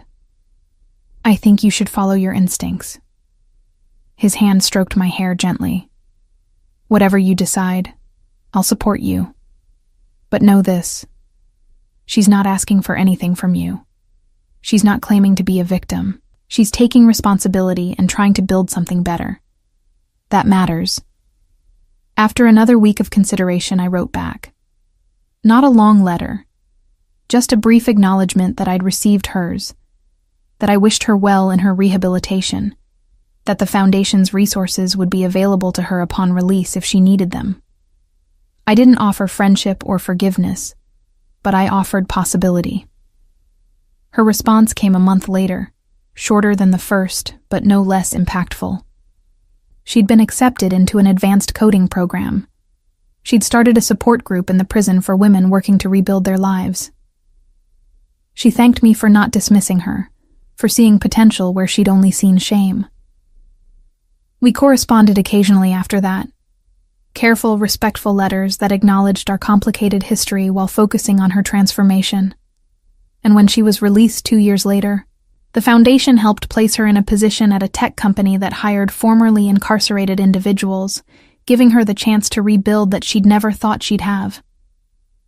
"You're too forgiving," Mira said when I told her about Claire's job placement. "That woman helped Julian try to destroy you." "She did," I agreed. "And she paid for it. But people aren't static, Mira. They're capable of growth, of change, of becoming better than they were. Isn't that what the Foundation is about? Giving women the chance to become more than their circumstances, more than their mistakes." "When you put it that way," Mira sighed, "I can't really argue." The Foundation continued to grow, its impact rippling outward in ways I'd never imagined. We helped women escape abusive situations. We funded education for single mothers. We provided job training and childcare assistance and legal support and counseling.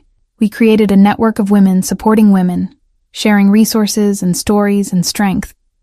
And through it all, Nikolai was my partner in every sense, providing funding certainly, but also strategy, connections, protection when the work brought us into contact with dangerous people. His reputation, once something I'd feared, became a tool we used to shield the women we helped from those who might harm them. "You've made me better," he told me one night as we watched Nadia sleep, her 7-year-old face peaceful in the soft glow of her nightlight. She was growing so fast, all long limbs and artistic passion, already showing signs of the woman she'd become. Given me purpose beyond just surviving. beyond just protecting what's mine. You've shown me how to build, instead of just defend. You were always capable of building, I said, taking his hand. You just needed a reason. His smile was soft, tender. You and Nadia are my reason. Everything I do, everything I've built, it's all for you. To create a world where our daughter never has to hear that she's not enough. Where she grows up knowing her worth is inherent, not dependent on anyone else's opinion. I thought about that as I watched Nadia grow, as the foundation expanded to serve thousands of women, as the years passed and our family settled into the rhythm of a life I'd never imagined I'd have. The girl who'd been publicly humiliated, who'd fled into the night pregnant and afraid, who'd hidden in plain sight while carrying the child of a man she barely knew. She seemed like a different person now, someone I'd left behind. But she was still there, in the quiet moments. In the letters I read from women who saw themselves in my story. In the fierce determination to ensure no woman felt as small as I'd felt that night in the ballroom. On the 10th anniversary of that night, 10 years since Julian had told me I used to be pretty, 10 years since Nikolai had claimed me in front of everyone, 10 years since my life had irrevocably changed, we held a gala for the foundation. It was held deliberately and with a certain poetic justice at the Hartwell Grand Ballroom. I wore a gown of deep sapphire blue, custom designed to make me feel powerful and beautiful, and entirely myself. Nikolai stood beside me in a tuxedo that emphasized his still impressive build, his hair now liberally streaked with silver that only made him more distinguished. And between us, in a dress she'd designed herself with my help, because at 10 years old, Nadia had inherited my artistic eye and her father's determination, stood our daughter, proud and confident and absolutely radiant. The ballroom was filled with women we'd helped, donors who'd supported our work, board members and staff and allies who believed in our mission. And somewhere in federal prison, Julian Castro was spending his 10th year of incarceration, watching from a distance as the woman he'd tried to diminish built an empire of empowerment from the ashes of his cruelty. When I took the stage to speak, I looked out at the faces gathered, women who'd rebuilt their lives, who'd reclaimed their worth, who'd become magnificent, and I felt the weight of that night 10 years ago finally lift. 10 years ago? I began, my voice steady despite the emotion threatening to overwhelm me. A man told me I used to be pretty. He meant it as an insult, a way to diminish me, to make himself feel powerful by making me feel small. And it worked, for a moment. I believed him. I felt the shame he intended me to feel. I paused, finding Nikolai's eyes in the crowd, drawing strength from the love I saw there. But that moment of shame became the catalyst for everything that followed. For finding real love instead of settling for someone who needed to diminish me to feel superior. For bringing my daughter into the world. For building this foundation that has helped thousands of women reclaim their worth. I looked at the women gathered, seeing Rebecca, who'd finished her nursing degree and now ran a clinic for underserved communities. Claire, who was 3 years into a successful tech career and mentored other formerly incarcerated women. Dozens of others whose stories had become interwoven with mine. So to Julian Castro, wherever he is, I want to say thank you. Thank you for being cruel enough to push me away from a life that would have made me small. Thank you for showing me exactly who you were before I wasted more years believing in who I hoped you'd be. Thank you for being so publicly terrible that the man who would become my husband felt compelled to claim me, to protect me, to love me in ways you never could. The ballroom erupted in applause, women standing and cheering, and I felt tears streaming down my face, not of sadness or shame, but of triumph, of completion, of absolute certainty that every painful moment had been necessary to become who I was meant to be. I used to be pretty, I finished, my voice rising above the applause. Diminished, uncertain, trying to be what someone else wanted me to be. Now I'm magnificent, and so is every woman in this room who refused to let someone else's opinion define her worth. We are all magnificent, and no one can take that from us ever again. As I stepped down from the stage, Nikolai swept me into his arms, kissing me deeply while Nadia made exaggerated gagging sounds, and the crowd cheered. And in that moment, surrounded by the family I'd chosen, and the community I'd built, and the life I'd claimed despite every obstacle, I understood with perfect clarity that Julian's cruelty hadn't broken me. It had freed me to become more than I'd ever dreamed possible. And that was the greatest revenge of all. Not destroying my enemy, but building a life so magnificent that his opinion became meaningless, his memory irrelevant, his cruelty transformed into the catalyst for more good than he'd ever done in his entire life. 10 years ago, he'd told me I used to be pretty. He was right. I had been. Now I was so much more.